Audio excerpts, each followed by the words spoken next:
welcome to Botox and Burpees. I had a fantastic conversation with Evan Johnson, but unfortunately, the final 12 minutes of our recording got cut off due to a technical glitch. But don't worry, we still got the best parts of the episode, and we'll get Evan on to keep talking in the future at some point. Thank you so much. All right, welcome to another episode of Botox and Burpees with my very special guest, Evan Johnson. He is a 16-year veteran for the New York City Police Department in specialized law enforcement. He's also been a 4-year member of CrossFit BISON, and I'm really excited to have him talk about CrossFit and specialized law enforcement. There's been a long history of CrossFit working with law enforcement. In fact, trivia, Greg Glassman, the founder of CrossFit, one of his first responsibilities was training the Santa Cruz Police Department back in '95, even before there was really something formalized as CrossFit per se. And the whole philosophy at that time was of the warrior athlete. It was basically physical preparedness for law enforcement, as well as military combat for physical demands of the job. In a very high intensity type of environment. And so I'm really excited to introduce Evan, and thank you for being on the podcast today. Of course.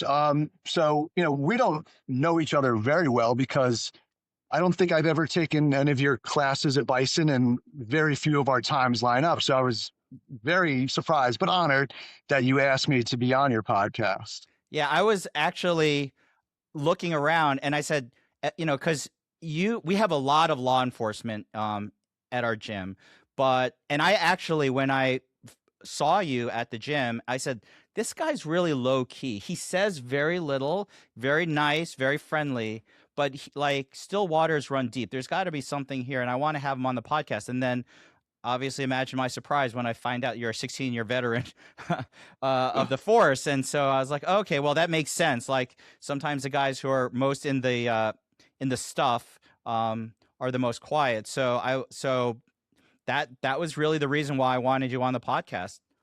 I appreciate that. Yeah, I think our first interaction was probably a few years ago, where I was practicing doing a snatch before an open workout, and you had complimented me.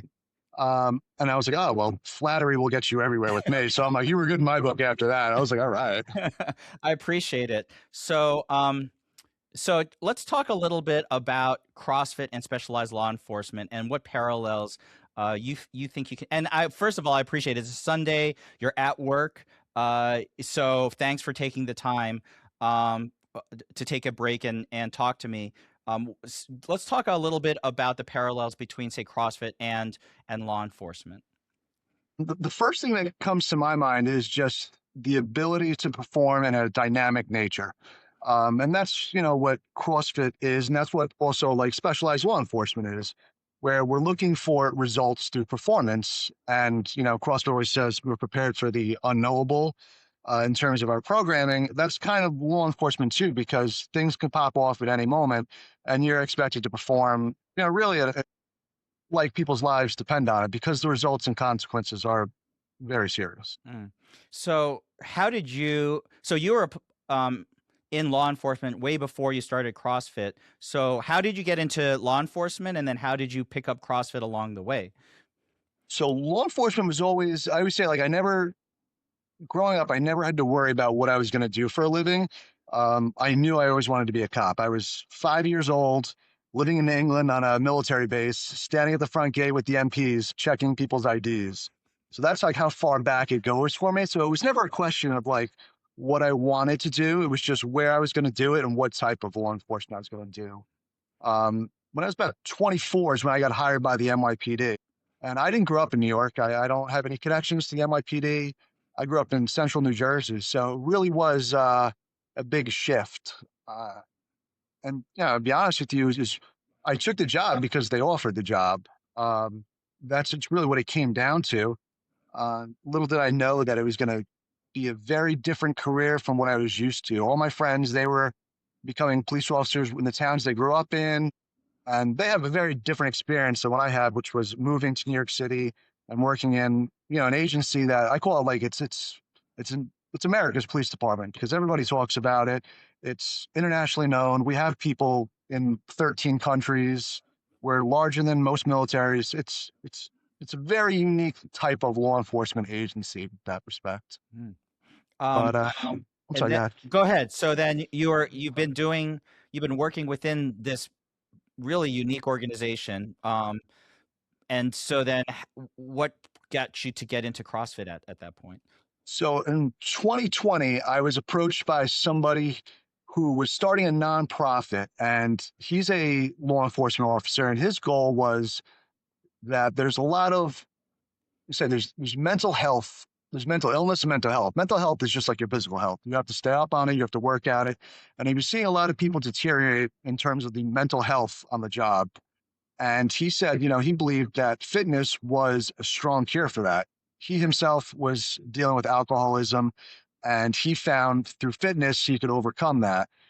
So what he did was he basically created a foundation. He got a lot of donations and grants, and he was sponsoring people to join different gyms. And a friend of a friend referred me to him and said, "Hey, like you're into fitness. Why don't you apply for this program?" So I applied for a gym sponsorship, and it ended up being a CrossFit gym, which surprised me because I had never done CrossFit. I had talked a lot of shit about people that did CrossFit. I'm going to be 100% honest. Um, but where that came from, looking back of why I was so hard on it, was because I didn't know that I could be successful in it. So I was a little bit of a hater, but only coming from probably a place of my own insecurities. Wow. And then which CrossFit gym was this that you started at or tried? So it's called Rising Legends. It's in Rockland County, New York, and they kind of brand themselves as the friendliest gym in Rockland County, which is 100% true because as a newcomer to CrossFit, they were very friendly. I mean, I remember going sometimes to classes just to hang out. We would probably talk more than we worked out, which wasn't great for my fitness, but it was a really friendly gym. Everybody was very nice. I was there for probably, I think, maybe 3 years, and then I had moved, which is actually what brought me to Bison, Mm-hmm. was moving across the county. So now I'm on the New York, New Jersey border, Mm-hmm. and I needed a schedule that was a gym schedule that was much bigger.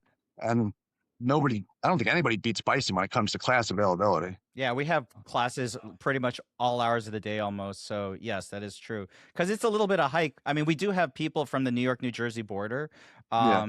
but they do have to make a commitment or an effort to make sure that they get there. So so I appreciate that a lot. That we get people who that we can service and help in terms of getting their fitness in, no matter what time or where they are.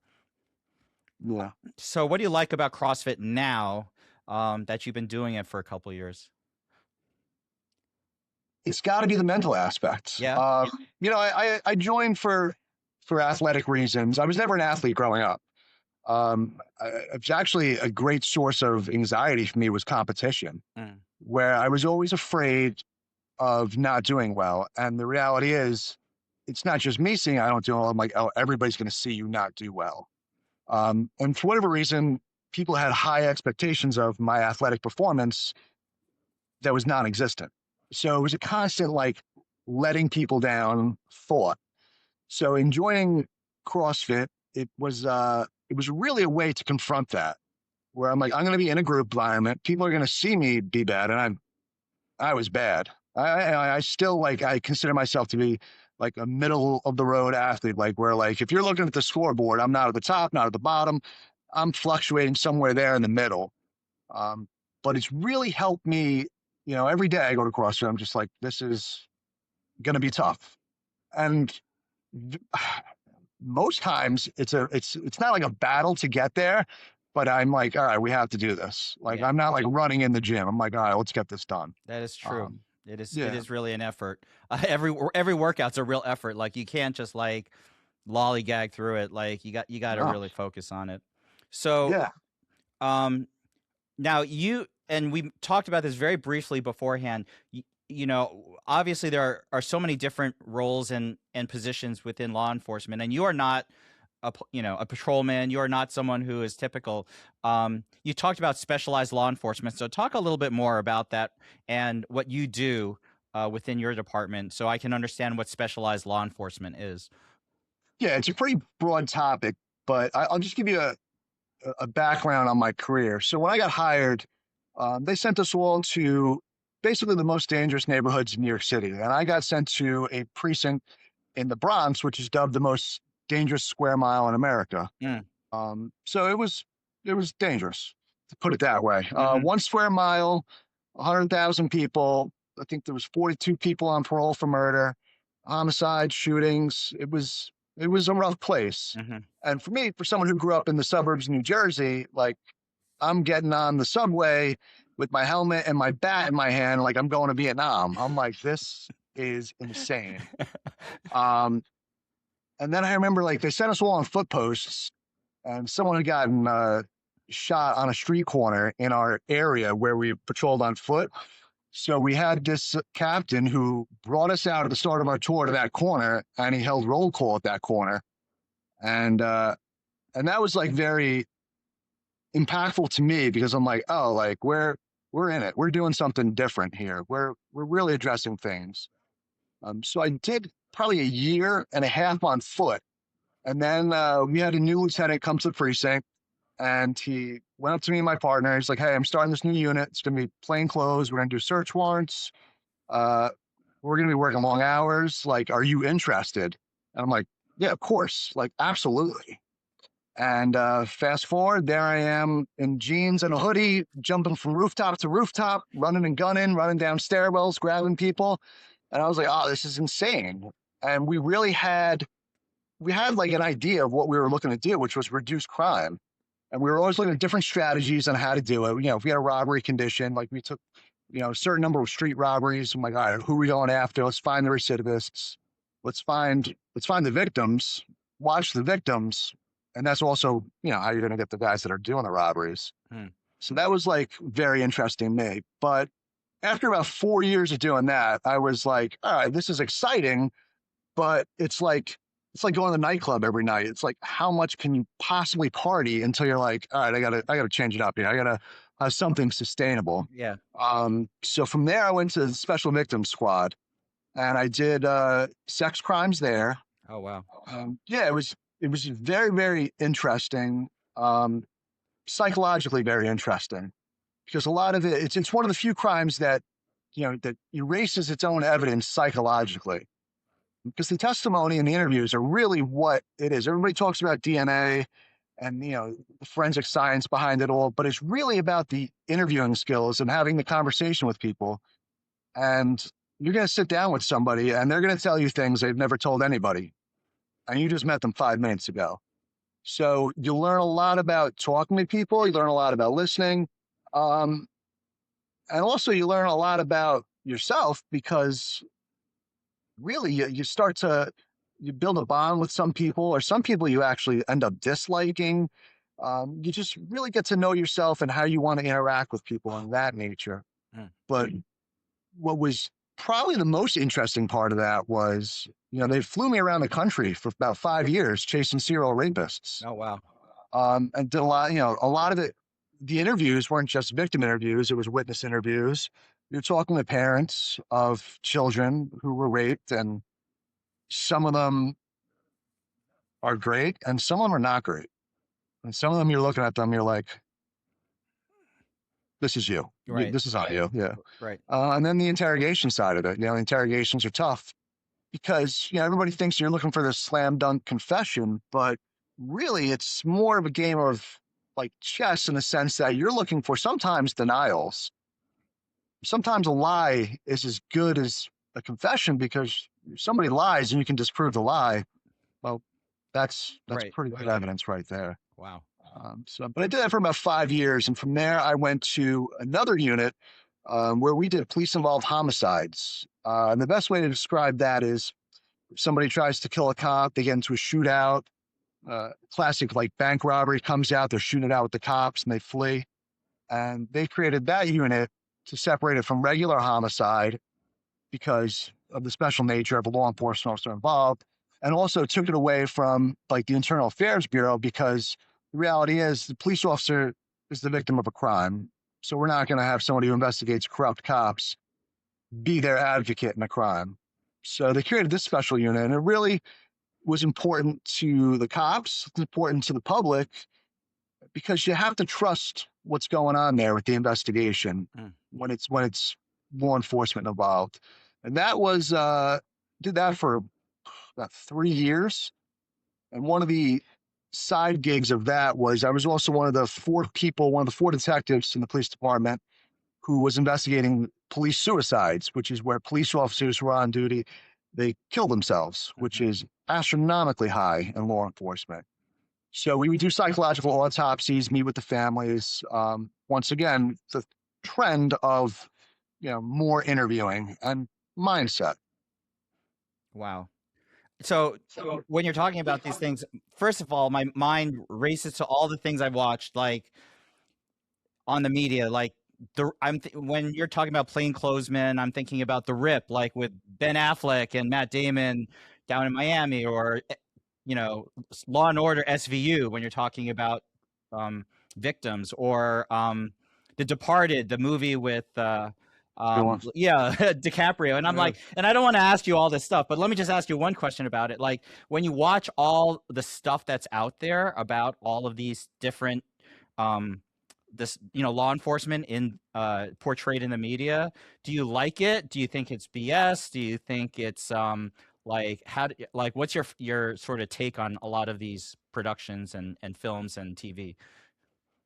Some of them are good and some of them are silly. I mean, much like being a doctor, you're just like, those interactions don't happen, or that timeline is impossible.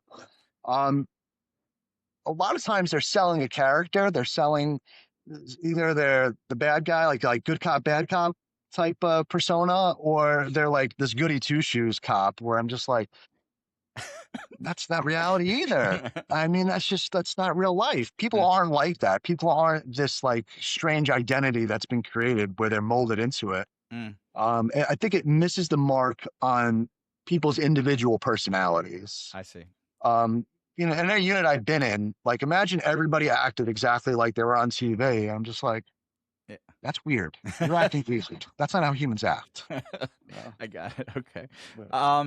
All right. So let me bring this back. So now you've been in a lot of different roles, and you've obviously seen a lot of organizations, and you mentioned in your outline about leadership, about guiding people to accomplish a mission, supervisors, and relating supervisors in law enforcement to, say, coaches in CrossFit, which is to me a little bit of a stretch, but obviously you see some connections and parallels. So what is that you see? Yeah. So on the surface, it sounds like, hey, like how do we connect these two? How are they similar? In 2023, I got promoted to a supervisory role. And I had to ask myself, I said, what type of supervisor do you want to be? And really, I've been blessed. I've had a lot of very, very good bosses. I've seen bad bosses, but I didn't really mess around with them too much, because usually they're losers and they end up being pushed to the side. But I was aware of the impact they had. But I was more aware of the impact that good bosses had on me and coworkers. And it was very important to me that I do a good job at being a supervisor, because, I mean, you really do make or break someone's experience at work in terms of whatever they're looking to get out of things, whether it's they're looking to advance, or they're looking to get better at what they're doing, or they're looking to just not be stressed out every day or be left wondering what's what. So I really thought about my experience joining CrossFit and being new. And then I thought about my coaches. I've had a number of different coaches, and they all bring different personalities and skill sets to the table. And I said, well, what they're looking to do with me as an athlete is they're looking to hone my skills, reassure me, and ultimately get me to where I'm looking to go, which is just to improve my performance. So in terms of supervising, police officers that are in more of these dynamic roles, because they're tactical athletes in many ways. They're performance driven. They're they're judged based on their performance, much like a score Mm-hmm. in a workout, and their skill sets. Some of them are very specialized skill sets that they have to work on, they have to go to training for, and they're looking to get better at those skill sets, but not just be trained in those skill sets, but actually be able to employ them Mm-hmm. and use them in a meaningful way. Mm-hmm. So the biggest thing here is really just the relationship I'm going to have with the people I supervise, Mm-hmm. and it's not a relationship with a group. Like when you're coaching a class, you're not teaching a class, you're teaching a room full of individuals. You're teaching each individual in that class. Right. And you've got to meet people where they're at, understand what they want, what their limitations are, what their strengths are, where they really excel, know when they get frustrated, know how to bring them down from their frustrations, and know when to push them forward, pull them back. And I think that was the probably what I thought would be the biggest challenge in supervision, Mm-hmm.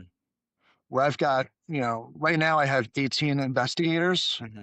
And these are what's interesting with the group I have now is they're forensic investigators. So it's familiar with like crime scenes and things like that. So they're going to a crime scene, not as the primary detective, but as the detective who is going to look for evidence. They're going to look for DNA and fingerprints, things that nobody can see. And that's performance. It's not like they just walk in and they go that, and that. They have to really use their mind. They have to reenact things. They do cognitive reenactments with victims where they walk them through the scene. And they may be talking to a victim and the victim's rubbing their arm. And it's like, hey, tell me about your arm. And it's like, oh, the guy came over to my house and he grabbed me by the arm and he threw me on the floor. And when I went to the floor, he hit his elbow on the counter. And they walk over to the counter, and underneath it is the smallest bit of blood. That's performance. That's not just like, hey, like I showed up, I did what's on paper, and that's it. Mm-hmm. That's really going above and beyond in the sense that what we do in CrossFit is, hey, like, just go up there and do a pull up. Mm-hmm. It's like, no, we're not going to do a pull up. I want you to really understand the strength of your body going up and down, holding your legs together, your feet together, holding your core tight, and things like that. So it's a lot of coaching in that aspect of when I'm telling these guys to go out there, have conversations with victims, Mm-hmm. confer with the regular detectives, get video, and all things like that. I view it as coaching. I'm not like, hey, do this, do that. Mm-hmm. I'm not barking at anybody. Mm-hmm. It's just not gonna work. I know some bosses like to bark at people. Some Mm-hmm. coaches, they go into a class and they're just yelling, either cheering or Mm-hmm. encouraging, but you're not really giving anything meaningful to that athlete. And the same here. When I look at one of the detectives that goes out, if I'm just like, go out and do it, do your job, that's not really meaningful. That's so interesting. It makes me think a lot as a coach because you're right. You learn what a coach is supposed to do, points of performance, what's written down on like what you should be teaching for a pull-up, for example. But when you actually start coaching individuals, there are so many different ways of coaching that skill set. And I never really thought about law enforcement in that way, but it's so true. It's pretty much everything is like that. So that's really, really, really, really cool. It makes me think also, and it makes me think about the responsibility I have as a coach, and the experience, how much experience matters.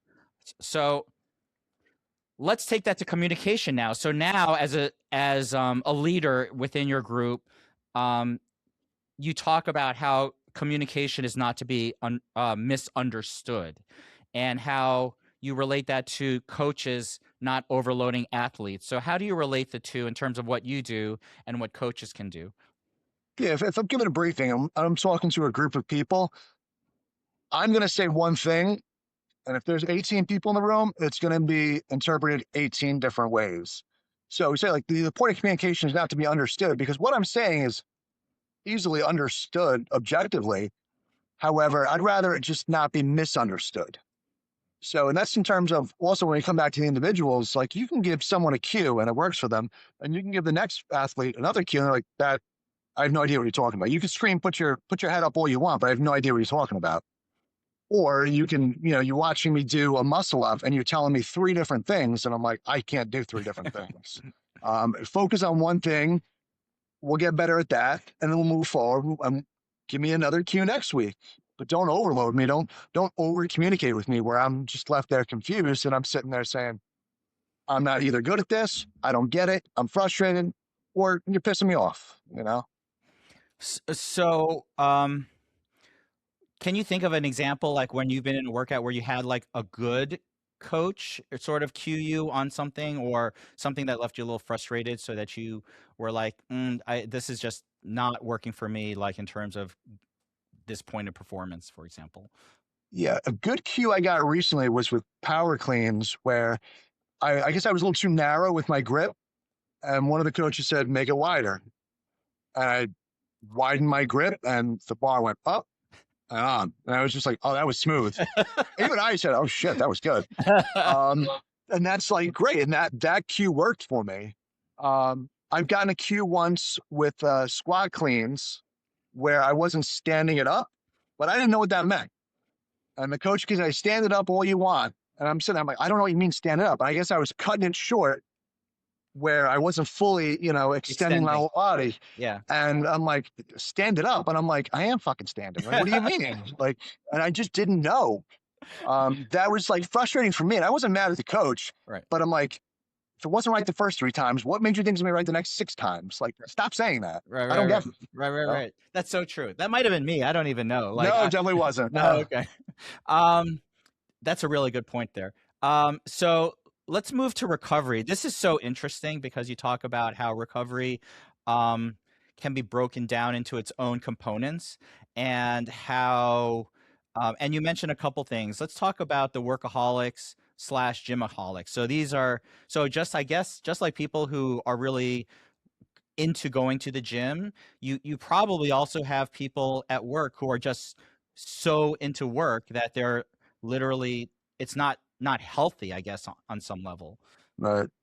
So I think sometimes people, you put the end of like a holic against anything, whether it's alcoholic, shopaholic, workaholic, spendaholic, it all stems from what I think is somewhere in your mental health, you have used this substance or activity to, you're abusing it. You're using it to compensate for something you're not happy about or something that's not going right for you.